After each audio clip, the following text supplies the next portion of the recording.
Yes, I'm Jamisa, and today I'll be reading you guys two short stories out the Bible Bedtime Storybook. The first one is called A Stone in the Sling, and my second story is called A Wise Ruler. Continue watching. A Stone in the Sling. David was just a shepherd boy. Even though his brothers were older and stronger than he was, God had chosen him to be the future leader of Israel. The Israelites were at war with the Philistines, and the two armies had gathered to fight. Young David had brought food to his brothers who were in the army. The Philistines had a mighty champion named Goliath. He was powerful and strong, and 10 feet tall. Goliath challenged the Israelites to send out a man to fight him. But no one was brave enough. No one, that is, except David. David stood before Goliath.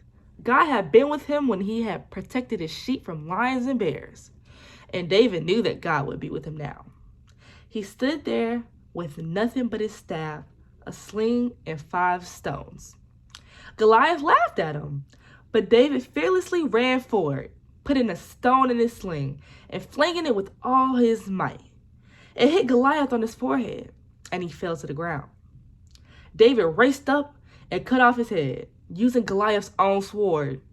The Philistines were so shocked that they turned and ran away. The battle had been won by a shepherd boy and God. So that's our first story, and now we're going to read A Wise. So this is A Wise Ruler. This is our second story. I won't keep you guys long, I promise. When King David died, his son Solomon was crowned king. Soon after, God spoke to Solomon in a dream and told him he would give him whatever he asked for. Instead of asking for wealth or long life or great victories, Solomon asked for wisdom to rule God's people wisely. God was pleased with Solomon's answer.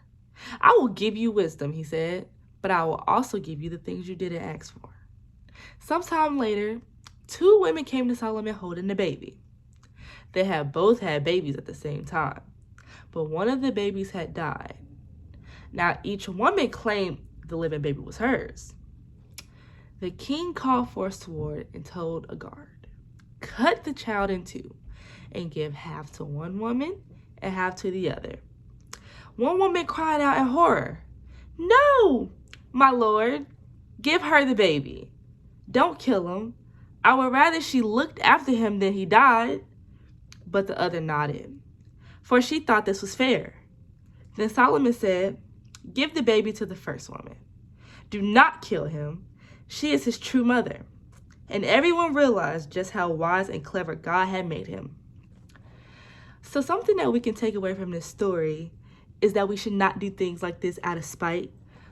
You should not put another person through pain just because of something that you felt.